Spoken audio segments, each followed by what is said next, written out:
제가 얼마 전에 책을 한 권 읽었는데 진돗개 얘기가 나오더라고요. 진돗개는요, 주인에게는 한없이 충성스럽고 한없이 순종적이래요.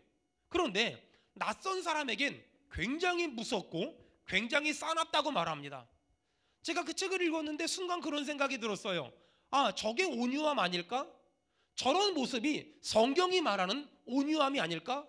주님 말씀 앞에는 한없이 순종적이고 한없이 충성스럽지만 세상의 소리에 대해서, 하나님과 상관없는 소리에 대해서 단호하고 차갑고 무서울 줄 아는 것, 전 그것이 성경이 말하는 성령의 열매인 온유함이라고 생각합니다. 저는 하나님의 은혜로 20대 때 꽤 많은 나라들을 다녀볼 기회가 있었습니다. 물론 주로 동남아였어요. 주로 선교지였고요. 그런데 제가 많은 나라를 다니면서 신기한 걸 하나 깨달았는데, 그게 뭐냐면 사람들이 닭싸움을 굉장히 좋아해요. 닭싸움에 엄청난 돈을 걸고 사람들이 그 닭싸움을 막 시키고 그래요. 그래서 어떤 지역은요, 닭싸움을 잘하게 만드는 그 조련사, 그 사람이 엄청난 부자인 경우도 있더라고요. 한 번은 이런 일이 있었대요.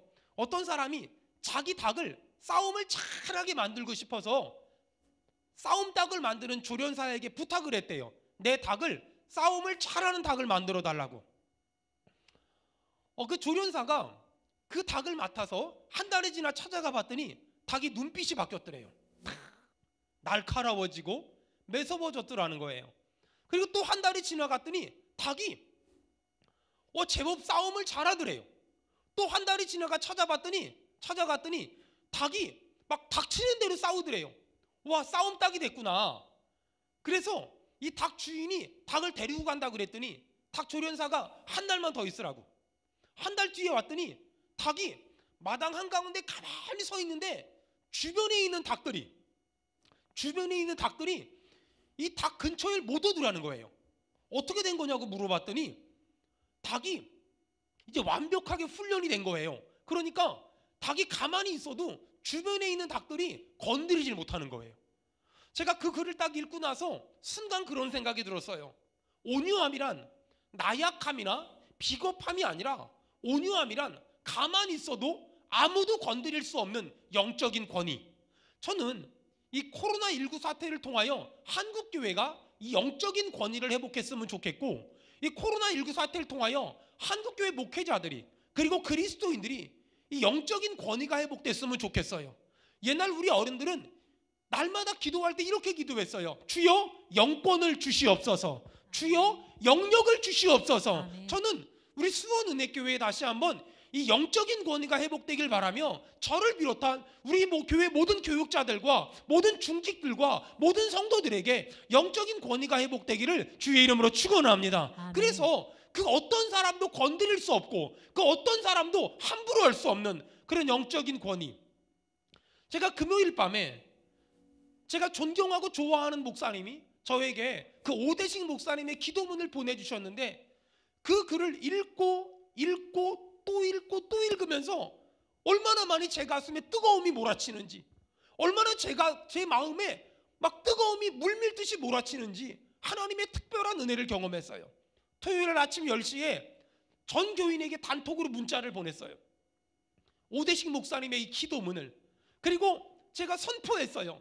내일 새벽부터 아이들까지 다 깨워서, 비록 교회 와서 특별 새벽 기도회는 못하지만 집에서 핸드폰으로, 텔레비전으로 우리 영상 예배를 드리면서 말씀 듣고 기도하자. 영적인 권위가 다시 한번 살아나게 해달라고 기도하자. 저는 여러분이 다 동참해 주시기 바라고, 그래서 우리 교회가 돌아오는 주일날 꼭 예배당 문을 열었으면 좋겠고, 예배당 문을 열고 하나님 앞에 감사 예배를 드리며 이 지역과 민족과 열방 가운데 하나님의 은혜를 선포하는 놀라운 기적이 일어나기를 주의 이름으로 축원합니다. 아멘. 사랑하는 여러분, 성령이 임하면 나타나는 특징이 있습니다. 에스겔 36장 26절, 우리 한번 다 같이 에스겔 36장 26절을 다 같이 큰 목소리로 읽겠습니다. 시작. 또 새 영을 너희 속에 두고 새 마음을 너희에게 주되 너희 육신에서 굳은 마음을 제거하고 부드러운 마음을 줄 것이며. 아멘. 성령이 임하면 어떤 역사가 나타나냐면요, 새 영을 너희 속에 두고 새 마음을 너희에게 주되 너희 육신에서 굳은 마음을 제거하고, 여러분 볼펜 있으면 언더라인 쳐보세요. 너희 육신에서 하나님은 굳은 마음을 제거하고 부드러운 마음을 줄 것이다 라고 말합니다. 성령이 임하면 어떤 현상이 벌어지냐? 하나님은 우리 마음에 있는 굳은 마음을 제거해 주시며 부드러운 마음을 주시겠다고 약속하셨습니다. 그러면서 27절에 또 내 영을 너희 속에 두어 너희로 내 율례를 행하게 하리니, 내 영을, 성령을 우리 마음속에 두어서 우리로 내 율례를, 하나님의 말씀을 행할 수 있도록 도와주시겠다 약속하셨습니다. 여러분, 성령이 우리 안에 임하시잖아요. 그러면 하나님이 정말 살아계시다는 것이 믿어지고 하나님이 내 삶 가운데 진짜 일하신다는 것이 믿어집니다. 이 믿음만 있으면 어떤 일을 만나도 그 일이 큰 문제처럼 느껴지지 않습니다. 왜 그럴까? 정말 전능하신 하나님이 믿어지고 정말 살아계신 하나님이 믿어지면 어떤 문제를 만나건 어떤 어려움을 만나건 그 문제가 크게 느껴지지 않고 하나님만 역사하시면, 하나님만 도와주시면 해결될 거라는 그런 믿음을 갖게 됩니다. 저는 우리 성도들이 이 어려운 한국교회의 상황 앞에, 이 나라 내 조국의 상황 앞에 하나님의 살아계심을 믿고 하나님이 도와주실 걸 믿고 하나님이 기적을 행할 걸 믿고 다시 한번 주 예수의 이름으로 일어나기를 주의 이름으로 축원합니다. 아멘. 아주 가끔 저에게 따지듯이 이것저것 물어보는 사람이 있습니다. 목사님, 내가 지금 죽을 것만 같아요. 내가 하는 일이 지금 망해가고 있어요. 근데 어떻게 해요? 하나님 말씀에 순종할 수 있습니까? 맞아요. 누구나 그런 상황이라면 순종하는 거 어려워요. 정말 하나님이 전능하시다는 것이 믿어지잖아요. 그러면 끝까지 온유함을 잃어버리지 않을 수 있어요. 전 우리 성도들이 이 어려운 시기에 하나님이 정말 살아계시다, 하나님이 정말 내 삶 가운데 역사하신다, 하나님은 정말 좋은 것을 주실 것이다, 이 분명한 믿음을 가지고 주 예수의 이름으로 승리하기를 주의 이름으로 축원합니다. 가끔 사람들이 저한테 물어봐요. 목사님, 어떻게 하면 온유함을 유지할 수 있습니까? 저도 온유함을 유지할 수 있는 특별한 방법이 좀 있었으면 좋겠어요. 화내지 않고, 성질내지 않고, 큰 소리 치지 않고, 그리고 내 성질대로 살지 않고 온유함을 유지하는 특별한 방법이 있었으면 좋겠는데 그런 방법 없어요. 그저 온유하게 살기 위해서, 또 겸손하게 살기 위해서 날마다 몸부림치는 거, 날마다 예수님 생각하고, 날마다 예수님 묵상하고, 날마다 예수님 바라보고, 날마다 예수님처럼 살려고 애쓰고, 날마다 예수님처럼 말하려고 애쓰고, 날마다 예수님처럼 결정하려고 애쓰는 것, 몸부림치는 것, 아마 그것이 사람들의 눈에 제가 온유한 것처럼 보이는 거 아닐까, 그런 생각이 들어요. 여러분, 저는 말이에요, 제 인생의 주인이 안 되려고 발버둥을 쳐요. 저는 말이에요, 수원은혜교회의 주인이 안 되려고 몸부림을 쳐요. 저는 말이에요, 제 인생의 주인을 예수님으로 모시고 살려고 발버둥을 치고요, 저는요, 우리 교회의 주인을 예수님으로 모시고 살려고 발버둥을 쳐요. 심지어 지난 주일날 그리고 오늘 교회 문을 닫으면서 날마다 철야하면서 예수님한테 물어봤어요. 예수님, 어떻게 해야 돼요? 예수님, 어떻게 해야 돼요? 예수님, 어떻게 하는 것이 예수님의 뜻이에요?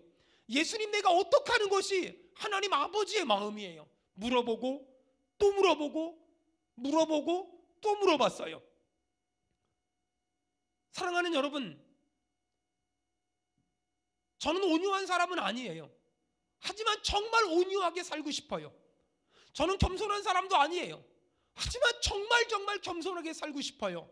그것이 제 평생의 소원이고 제 평생의 선한 욕심이에요. 아니, 영적인 욕심이에요.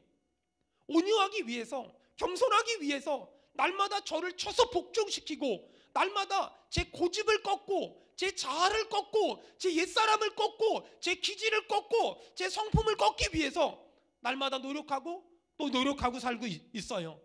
여러분, 하나님 보시기에 가장 값진 것이 뭐라고 생각하세요? 하나님 보시기에 가장 소중한 것이 뭐라고 생각하세요?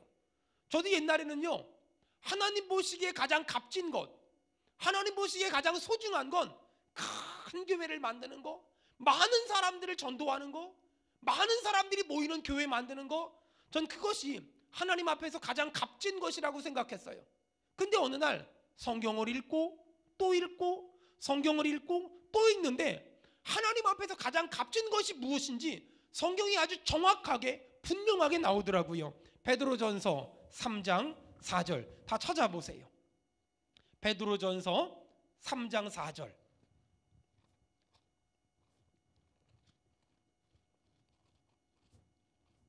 베드로전서 3장 4절. 다 같이 읽겠습니다. 베드로전서 3장 4절. 다 같이 읽겠습니다. 시작. 오직 마음에 숨은 사람을 온유하고 안정한 심령에 썩지 아니할 것으로 알아.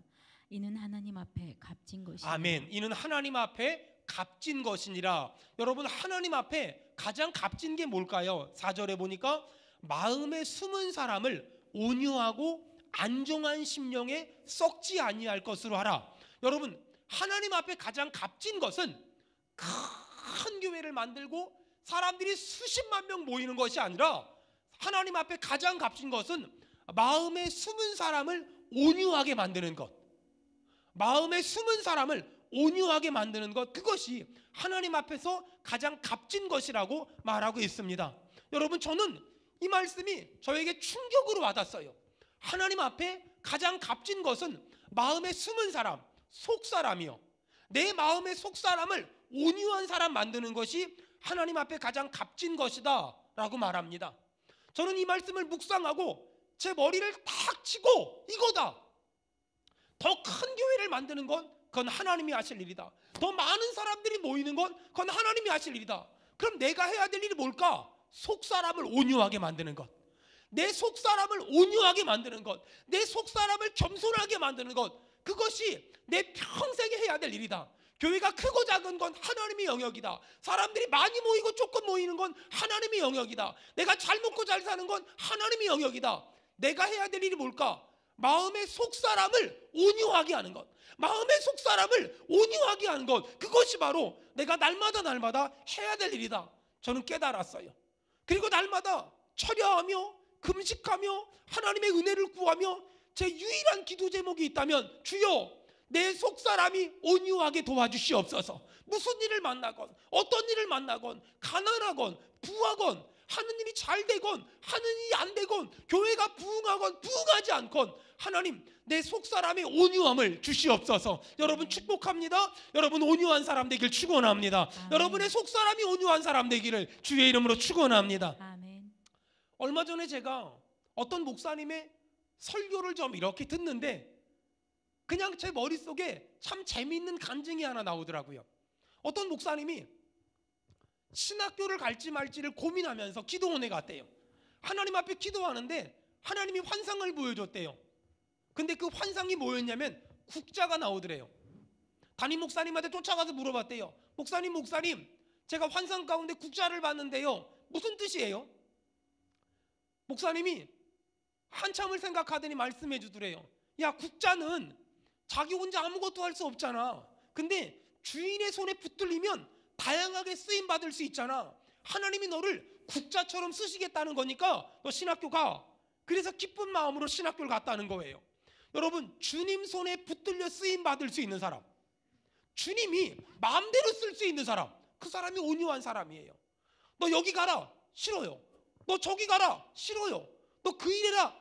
안 할 거예요. 너 그거 해라. 귀찮아요. 여러분, 주님도 써먹을 수 없는 사람이라면 그 사람은 온유한 사람이 아니에요. 반대로 주님이 저거 해라. 네. 주님이 그거 해라. 네. 주님이 여기 가라. 네. 주님이 저기 가라. 네. 주님이 마음 편하게 쓸 수 있는 사람, 그 사람을 성경은 온유한 사람이라고 말합니다. 물론 세상적으로나 인간적으로는 그런 사람들을 보면 정말 바보 같고 어리석어 보여요.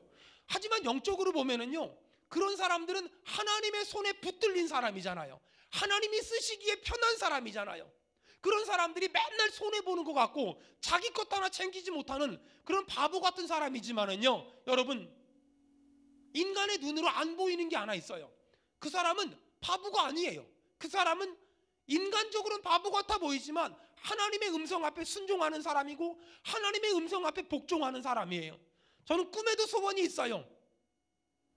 힘이 없고 무능하고 연약해서 온유한 것처럼 보이는 사람이 아니라 내가 하나님의 말씀 앞에 100% 순종하고 100% 복종하는 사람, 하지만 세상의 소리 앞에 차갑고 냉정할 줄 아는 사람, 저는 그런 온유한 목사고 싶고 그런 온유한 목사로 살아내고 싶어요.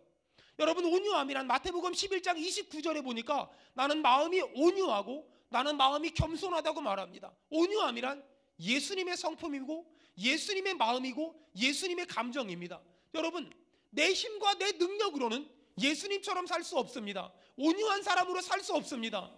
평소에는 아무 일도 없을 때는, 하는 일이 잘 될 때는 우리도 온유한 사람으로 살 수 있습니다. 하지만 가난해지면, 어려워지면, 망하면, 무시당하면, 멸시당하면, 천대당하면, 자존심이 상하면 우리도 어느 순간에 온유함을 잊어버리고 내 안에 저 밑바닥에 숨겨놨던 기질과 성질과 성향과 감정과 욕심이 나옵니다. 여러분, 절대로 내 힘과 내 능력으로는 온유하게 살 수 없습니다. 그렇다면 어떻게 온유하게 살 수 있을까? 내 힘과 내 능력으로는 안 됩니다. 하나님의 은혜를 받아야만 합니다. 성령의 능력을 구해야만 합니다. 십자가의 권능을 붙잡아야만 합니다. 그러면 온유하게 살 수 있습니다. 지금도 많은 사람들이 온유하게 살다가 어느 순간에 온유함을 잃어버립니다. 왜 그럴까? 내가 내 삶의 주인이니까, 내가 내 인생의 주인이니까. 저와 한번 따라하겠습니다. 살든지 죽든지 주의 뜻대로 살겠습니다. 시작. 살든지 죽든지 주의 뜻대로 하겠습니다. 내 뜻대로 마옵시고 주님 뜻대로 하옵소서. 시작. 내 뜻대로 마옵시고 주님 뜻대로 하시옵소서. 전 우리 교회 모든 성도들이 언제나 살든지 죽든지 주님 뜻대로 살길 바라며 내 뜻대로 마옵시고 하나님 아버지의 뜻대로 되길 원합니다. 이것이 우리의 기도가 되길 바라며, 이런 사람들은 어떤 일을 만나건 무슨 일을 만나건 끝까지 온유하게 살 수 있습니다. 여러분, 날마다 예수님한테 물어보세요. 주님, 어떻게 할까요? 주님, 내가 어떻게 하길 원하세요? 주님 무슨 말씀을 하시든지 내가 그대로 순종할게요. 손해를 볼지라도, 해를 당할지라도, 내가 무시를 당할지라도, 내가 자존심이 상할지라도, 여러분 이렇게 날마다 결단해 보세요. 그리고 순종해 보세요. 그러면 온유함을 놓치지 않고 끝까지 온유하게 살 수 있습니다. 제가 하나님의 은혜로 이런저런 일을 하다 보니까 참 많은 목사님들을 만나게 돼요. 한 번은 어떤 목사님하고 이런저런 얘기를 할 기회가 있었어요. 한 3, 4년 됐나요? 저 가평의 필그림 하우스에서 한미준이라는 그 목회자 세미나를 한 적이 있었는데, 그곳에 가서 말씀을 전했는데 어떤 목사님을 만났어요. 그 목사님은 제가 원래부터 알고 있었던 목사님인데 거기 강의를 들으러 오셨더라고요. 목사님하고 이런저런 얘기하는데 목사님 참 온유하고 참 착한 분이세요. 근데 그날 얼굴 표정은 죽을 만큼 힘든 얼굴 표정이었어요. 처음에는 말씀 안 하더니 나중에 그러세요. 많이 힘들다고, 죽을 만큼 힘들다고. 왜 그러냐고 물어봤더니 어떤 교회 담임 목사로 갔는데 그 교회 딱 한 사람이 사사건건 시비를 건대요. 말도 안 되는 트집을 잡는데요. 처음에는 잘 참았대요. 목사가 참아야지. 목사가 잘 참아야지. 근데 어느 순간부터 참아지지가 않더래요. 너무 자존심이 상하고 너무 감정이 상해서 속에서 욱하는 게 자꾸만 올라오더라는 거예요. 어느 순간에 그런 생각이 들더래요. 이러다 멱살 잡겠다. 그래서 사표를 써서 양복 안주머니 넣고 사모님한테 여보 나 기도원 갈게 그러고 나와서 온 것이 그 목회자 세미나에 오신 거예요. 그리고 저를 만난 거예요. 같이 함께 기도했어요. 하나님의 은혜를 구했어요. 처음에는 그 사람이 너무나 밉더라는 거예요. 처음에는 그 사람이 뭐 저런 인간 같지도 않은 사람이 다 있어, 그런 생각이 들었대요. 근데 하루를 기도하고 또 하루를 기도하고 또 하루를 기도하는데 처음에는 그 사람이 너무 미웠는데 계속 기도하는데 그런 사람 하나도 품지 못한 내가 너무 밉더래요. 그런 사람 하나도 감싸지 못한 내가 너무 화가 나더래요. 주님 그 목사님에게 이렇게 말씀하셨대요. 나는 너 하나 살리겠다고 십자가에 못 박혀 죽었는데 너는 너 자존심 하나 못 꺾니? 너 감정 하나 절제를 못하니? 너 그것밖에 안 되니? 그 하나님의 음성을 듣고 너무나 많이 울었대요. 그리고 기도원을 내려가서 교회로 돌아갔어요. 여전히 그 목사님을 힘들게 하고 괴롭히는 사람은 여전히 괴롭히고 여전히 사사건건 시비를 거는데 기도원에 올라가기 전에는 그분의 그런 모습이 목사님의 감정을 상하게 만들었고 자존심을 상하게 만들었고 속에서 욱하는 것들이 올라오게 만들었는데 기도원에서 하나님의 음성을 들었잖아요. 난 널 위해서 십자가에 못 박혀 죽었는데 어떻게 너는 네 자존심 하나 꺾지 못하니? 그런 하나님의 은혜를 받고 그 사사건건 시비를 거는 집사님을 이렇게 쳐다보는데 불쌍해 보이더래요.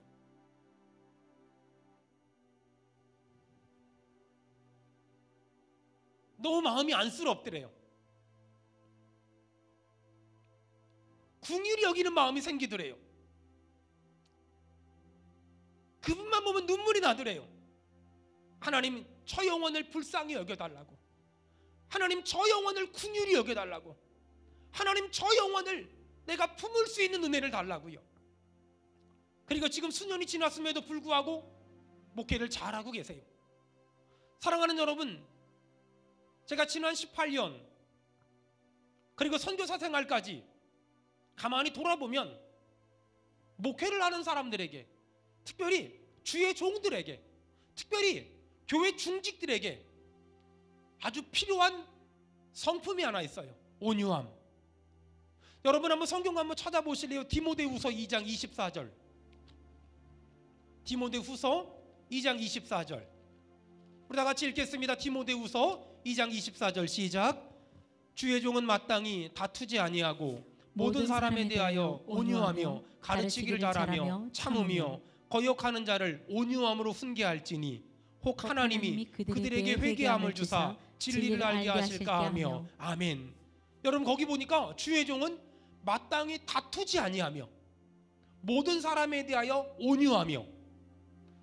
여러분 이것이 목회자들이 가져야 될 자세예요. 여러분 이것이 교회 중직들이 가져야 될 자세예요. 여러분 이것이 그리스도인들이 가져야 될 자세예요. 주의 종은 마땅히 다투지 아니하고 모든 사람에 대하여 온유하며. 25절에 거역하는 자를 온유함으로 훈계할지니. 혈기 가지고 훈계하면 안 돼요. 성질 가지고 훈계하면 안 돼요. 기분이나 감정 가지고 훈계하면 안 돼요. 온유함으로 훈계할지니. 온유함으로 훈계할지니. 사람들은 자기 자신이 강하다고 생각하지 않아요. 자기 자신은 굉장히 온유하고 겸손하다고 생각해요. 하지만 그렇지 않아요. 여러분 내가 온유한지 온유하지 않은지는요 지금의 내 감정 상태로 몰라요. 하나님과 나와의 관계를 통해서만 알 수 있어요. 사람의 온유함은 하루에도 수십 번, 하루에도 수백 번 달라질 수 있어요. 여러분 이렇게 영상으로 예배드리고 나서요 밥 먹다가도 부부간에 싸우는 게 우리의 모습이잖아요. 여러분 이렇게 영상으로 예배드리고 나서요 별것도 아닌 거 가지고 애들이랑 싸우는 게 솔직한 우리의 모습이잖아요. 여러분 그래서 우리의 온유함은 감정의 문제가 아니에요. 우리의 온유함은 하나님과 나와의 관계의 문제예요. 온유하다는 말이 뭔지 아세요? 잘 훈련됐다 이 말이에요. 여러분 집에 강아지 키우는 사람들 많이 있죠. 강아지가 잘 훈련되면 주인 앞에서 얼마나 온순한지 몰라요. 강아지가 잘 훈련되지 않으면 주인도 물어요. 여러분 온유하다는 게 뭔지 아세요? 착하다는 게 아니에요. 온유하다는 건, 내가 하나님 앞에 온유하다는 건 하나님의 말씀으로 훈련됐다는 거예요. 주님 말씀하시면 순종하겠습니다. 주님 하라고 말씀하시면 하겠습니다. 주님 하지 말라고 말씀하시면 하지 않겠습니다. 주님이 멈추라고 말씀하시면 멈추겠습니다. 주님이 가라고 말씀하시면 가겠습니다. 그것을 온유함이라고 말해요. 여러분 그래서 민수기 12장에 보니까는요 모세를 성경은 가장 온유하다고 말합니다. 하지만 여러분, 우리는 기억할걸요? 모세가 참 혈기가 많았다는 걸. 그럼에도 불구하고 왜 성경은 모세를 온유하다고 말할까요? 주님은 모세를 향하여 온유하다. 왜요? 구름 기둥이 인도하면 갔고, 구름 기둥이 멈추면 멈췄고, 불 기둥이 가면 갔고, 불 기둥이 멈추면 멈췄어요. 모세가 온유하다는 말은 착하다는 말이 아니에요. 성질을 안 부렸다는 말이 아니에요. 혈기가 없었다는 말이 아니에요. 주님에게 잘 훈련되었다. 주님 말씀 앞에 반응하는 사람이었다. 그것을 온유하다고 말합니다. 여러분, 저는 오늘 이 말씀을 준비하면서 다시 한번 하나님 앞에 결단했습니다. 주님, 온유한 목사 되게 도와주시옵소서. 아멘. 제가 오늘 예배당에 올라오기 전에 저랑 아주 친한 목사님한테 전화가 왔어요. 이번 주에 교회 문을 닫는데요. 왜 그러냐고 물어봤더니 월세를 못 내서 교회 문을 닫게 됐대요. 근데 저보고 그래요. 영상 하나만 찍어달래요. 무슨 영상이냐고. 사실은 교회 문을 닫으면서 그냥 문을 닫으려니까 너무 비참하더래요. 그래서 저를 불러서 마지막으로 부흥회를 한번 하고 싶었대요. 저랑 친구 목사님이랑 사모님이랑 어머니 권사님이랑. 근데 코로나 바이러스 때문에 저를 부를 수가 없잖아요. 그러니까 저한테 영상 하나만 찍어달라고.